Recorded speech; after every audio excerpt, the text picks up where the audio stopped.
कहानी की शुरुआत भविष्य के कनाडा से होती है, जहां जनसंख्या इतनी ज्यादा बढ़ चुकी थी कि सरकार ने एक सख्त कानून लागू कर दिया था। अब कोई भी परिवार एक से ज्यादा बच्चा पैदा नहीं कर सकता था, चाहे किसी माँ बाप का पहला बच्चा किसी वजह से मर भी गया हो, फिर भी उन्हें दूसरा बच्चा पैदा करने की अनुमति नहीं थी।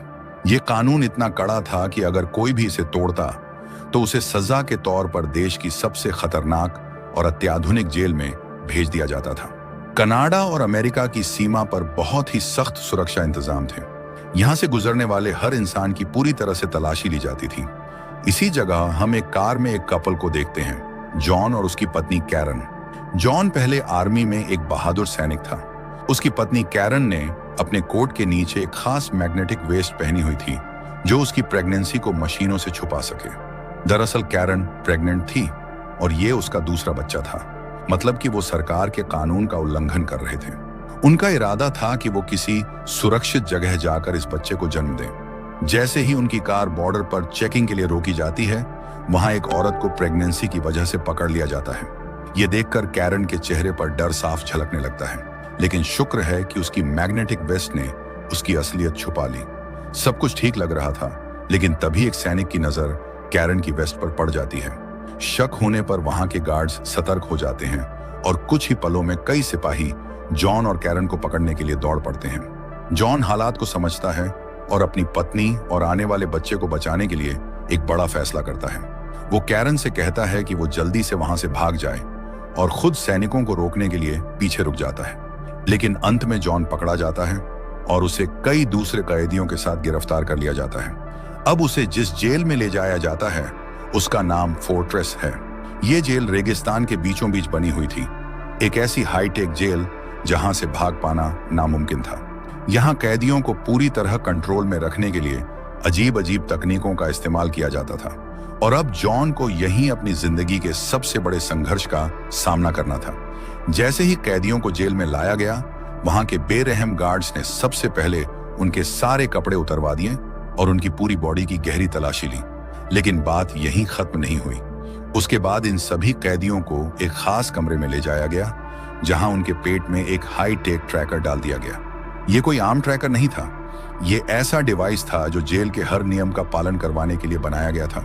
इस ट्रैकर की सबसे खतरनाक बात यह थी कि अगर कोई भी कैदी जेल के बनाए हुए नियमों का उल्लंघन करता, तो यही ट्रैकर उसके पेट के अंदर ही ब्लास्ट कर जाता और उस इंसान की वहीं पर मौत हो जाती। अब जेल के इंचार्ज वार्डन पोबी खुद सामने आता है और सब कैदियों को यह साफ तौर पर समझाता है कि जेल के अंदर दो खास लाइनें हैं, एक येलो लाइन और एक रेड लाइन। अगर कोई कैदी येलो लाइन को पार करता है तो उसके पेट में इतना तेज दर्द होगा कि वो तड़प उठेगा, और अगर गलती से भी रेड लाइन पार कर दी तो ट्रैकर एक्टिव होकर उसके शरीर को फाड़ देगा। इसी दौरान एक नया कैदी गलती से येलो लाइन पार कर जाता है। अगले ही पल वो जमीन पर गिरकर दर्द से चीखने लगता है। उसकी समझ में कुछ नहीं आता और वो घबराकर रेड लाइन भी पार कर देता है। और फिर जो हुआ वो सभी के लिए एक डरावना सबक था। उसका पेट अचानक फूलने लगा और कुछ ही सेकंड्स में तेज धमाके के साथ वो वहीं पर ब्लास्ट हो गया। पूरे माहौल में डर और सन्नाटा छा गया। इसके बाद सभी कैदियों को एक लिफ्ट के जरिए जेल के असली हिस्से में ले जाया गया, जो जमीन से 30 फ्लोर नीचे था, एक अंडरग्राउंड फोर्ट्रेस जहां से बाहर निकलने की कोई उम्मीद नहीं थी। जॉन को वहां एक और कैदी निनो के साथ रखा गया। उन्हें एक रोबोट गार्ड Z1 एक स्पेशल सेल में ले गया। इस जेल की सबसे अजीब बात यह थी कि हर सेल के बाहर लेजर बीम लगी हुई थी, जो किसी भी कैदी को बाहर निकलने से रोकती थी। अगर कोई इसके संपर्क में आता तो उसका शरीर चीर जाता। यहीं पर जॉन की मुलाकात होती है दो और कैदियों से, डीडे और एब्रे से। ये दोनों पुराने कैदी थे और उन्होंने इस खौफनाक जेल के कई राज देखे थे। रात को सोने से पहले एब्रे सभी को एक अजीब सी चेतावनी देता है, यहां सपने मत देखना वरना जिंदा नहीं बचोगे। ये सुनकर जॉन थोड़ा हैरान होता है, लेकिन थकान की वजह से जल्द ही सो जाता है। लेकिन असली खेल अब शुरू होता है।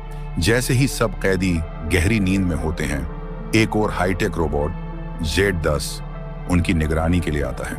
यह रोबोट सीधे जॉन के पास पहुंचता है और उसके दिमाग को स्कैन करता है। स्कैनिंग के बाद वो जॉन के सपने में घुस जाता है। जॉन अपने सपने में अपनी पत्नी कैरन को देख रहा होता है, उसके साथ कुछ खूबसूरत पल जी रहा होता है, लेकिन उस सपने पर भी नजर रखी जा रही थी। जेल के मॉनिटरिंग रूम से वार्डन पोबी खुद जेड-10 रोबोट की मदद से जॉन का सपना देख रहा था। जैसे ही उसकी नजर कैरन पर पड़ती है, वो समझ जाता है कि कुछ गड़बड़ है, क्योंकि इस जेल में सपने देखना पूरी तरह से बैन है। ये भी एक अपराध है। तुरंत ही पोबी जॉन का सिक्योरिटी डिवाइस ऑन कर देता है। अगली ही पल जॉन के पेट में भयानक दर्द उठता है और वो नींद से चीखते हुए उठ जाता है। अब जॉन को समझ आने लगता है कि ये जेल सिर्फ एक जेल नहीं है, बल्कि एक डिजिटल नर्क है, जहां हर पल मौत का साया मंडरा रहा है। अगले ही दिन जेल का एक और खौफनाक चेहरा सामने आता है। सभी कैदी जबरदस्ती मजदूरी करने के लिए बाहर लाए जाते हैं। वहां जॉन का साथी निनोज भी काम में जुटा होता है, लेकिन तभी एक ताकतवर और घिनौना आदमी मेडॉक्स नीनो के साथ गलत हरकत करने की कोशिश करता है। वो उसका शारीरिक फायदा उठाना चाहता है। नीनो डर से कांपने लगता है। ये सब देखकर जॉन का खून खौल उठता है और वो तुरंत नीनो को बचाने के लिए दौड़ता है, लेकिन तभी जेल का सुरक्षा सिस्टम एक्टिव हो जाता है। रोबोट गार्ड जेड उन तीनों जॉन, नीनो और मेडॉक्स के पेट में लगे ट्रैकर को एक्टिवेट कर देता है। अगले ही पल तीनों जमीन पर दर्द से तड़पने लगते हैं। ऐसा लग रहा था जैसे किसी ने उनके पेट में आग लगा दी हो। चीख पुकार के बीच उन्हें एक छोटे से लेजर सेल में बंद कर दिया जाता है। अब यहाँ उनसे सख्ती से पूछताछ की जाती है। सवाल बस एक, इस लड़ाई की शुरुआत किसने की? नीनो मेडॉक्स से बहुत डरता था, इसलिए वो चुप रहता है, लेकिन जॉन अपने दोस्त को बचाने के लिए सारी जिम्मेदारी खुद पर ले लेता है। वो कहता है कि झगड़ा उसी ने शुरू किया था। इसके बाद जॉन को वार्डन पोबी के ऑफिस में ले जाया जाता है। वहां का नजारा बेहद चौंकाने वाला होता है। पोबी एक स्क्रीन पर जॉन की पत्नी कैरन को नहाते हुए देख रहा होता है। ये देखकर जॉन का दिल दहल उठता है, क्योंकि अब उसे पता चलता है कि कैरन को भी पकड़ लिया गया है और उसी जेल में रखा गया है। अब शुरू होता है दोनों पर बेरहमी से अत्याचार। वार्डन पोबी दोनों जॉन और कैरन को मानसिक और शारीरिक रूप से टॉर्चर करता है। उन्हें इतनी पीड़ा दी जाती है कि दोनों दर्द से कराह उठते हैं। अब जॉन समझ जाता है कि यह जेल सिर्फ बंदी बनाने के लिए नहीं है, बल्कि इंसानियत को खत्म करने के लिए बनाई गई है। थोड़ी देर बाद एब्रे जॉन से एक और बड़ा रहस्य साझा करता है। वो बताता है कि जेल के फ्लोर ए और बी में सिर्फ महिलाएं रखी जाती हैं और हो सकता है कि कैरन भी वहीं हो। ये जानकारी जॉन को थोड़ी राहत देती है, क्योंकि अब उसे पता है कि कैरन जिंदा है और शायद वो उससे मिल भी सके। उधर कहानी हमें जेल के महिला सेक्शन में ले जाती है, जहां कैरन को दिखाया जाता है। वो एक और प्रेग्नेंट महिला के साथ है। दोनों डरी हुई हैं, परेशान हैं। तभी अचानक उस दूसरी महिला को पेट में तेज दर्द होता है और गार्ड उसे जबरदस्ती खींचकर बाहर ले जाते हैं। उसके चीखने की आवाजें सुनकर कैरन का दिल बैठ जाता है। यहाँ कैरन को शक होता है कि इस जेल में कुछ भयानक हो रहा है। शायद जो बच्चे इन प्रेग्नेंट महिलाओं से जन्म लेंगे, उनके साथ कुछ डरावना किया जा रहा है। कैरन समझ जाती है कि उसे सिर्फ अपनी जान ही नहीं, बल्कि अपने आने वाले बच्चे को भी इस नरक से बचाना होगा। दूसरी तरफ कैदियों के सेल में माहौल फिर से गर्मा गया था। घमंडी और हिंसक मेडॉक्स, जिसने पहले नीनो को परेशान किया था, अब जॉन पर हमला कर देता है। दोनों के बीच जबरदस्त लड़ाई शुरू हो जाती है। एक तरफ जॉन था जो संयम और इंसानियत के साथ लड़ रहा था, और दूसरी तरफ था मेडॉक्स, जो सिर्फ ताकत और नफरत में अंधा हो चुका था। वहीं ऊपर फ्लोरे से कैरन भी ये सब देख रही होती है। जैसे ही उसकी नजर जॉन पर पड़ती है, वह चौंक जाती है कि उसका पति भी इसी जेल में है। उसे देखकर उसकी आंखों में आंसू आ जाते हैं, लेकिन वो कुछ कर नहीं सकती।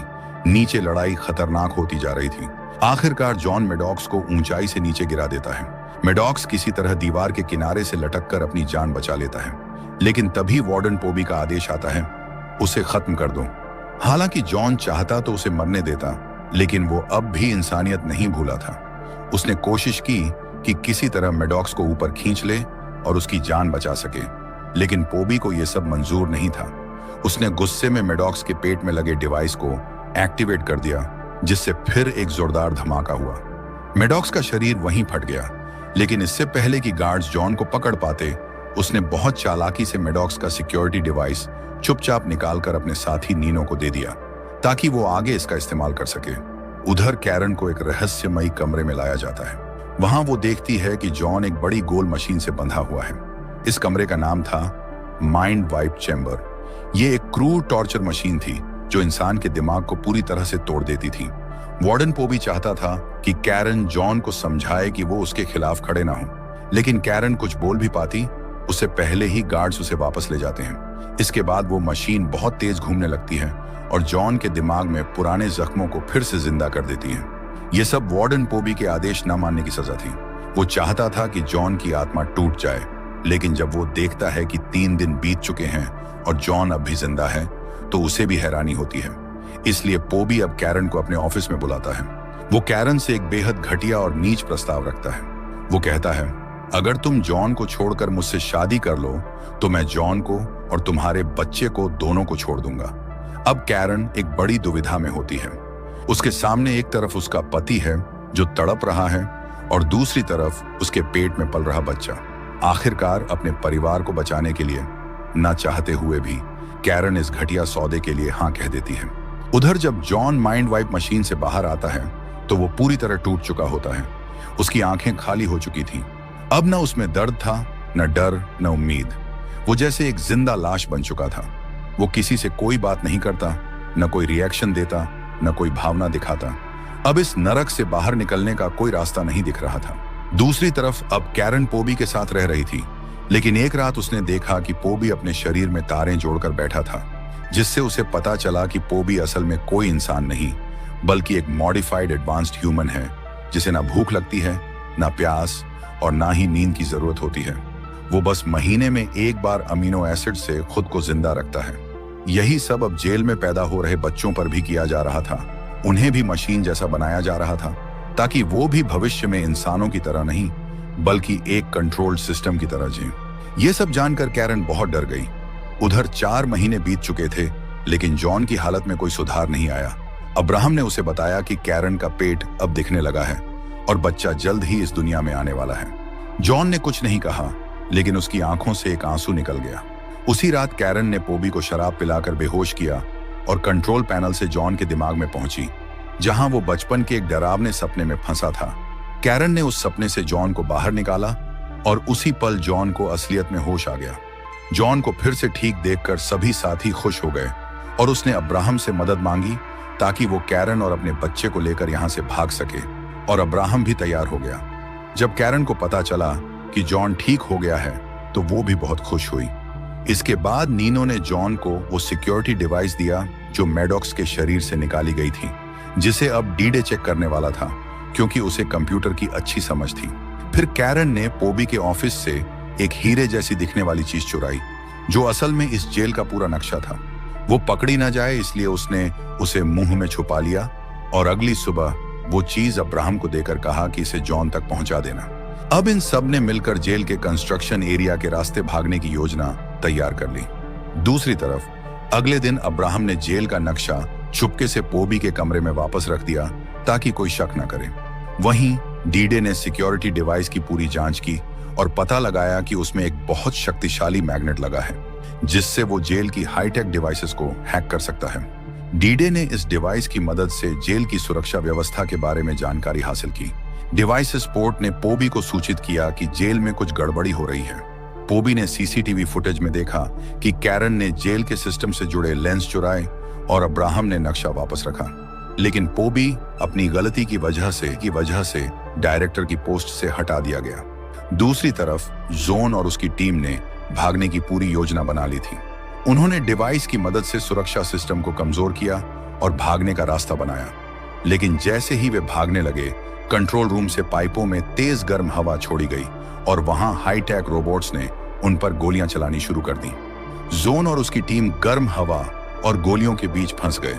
वहीं स्टेक्स नाम का एक कैदी डर के मारे वापस जेल में लौटने की कोशिश करता है, लेकिन रोबोट्स उसे गोलियों से मार देते हैं। दूसरी तरफ अब्राहम कैरन को जेल में लेने आया, लेकिन तभी पोबी आ गया और उसने अब्राहम को मार डाला। गार्ड्स कैरन को जबरदस्ती वहां से ले गए ताकि उसके बच्चे को भी एडवांस्ड ह्यूमन बनाया जा सके। दूसरी तरफ जोन और उसकी टीम एक रोबोट को मारने में सफल हुए, लेकिन पता चला कि वो रोबोट नहीं बल्कि एडवांस्ड ह्यूमंस हैं।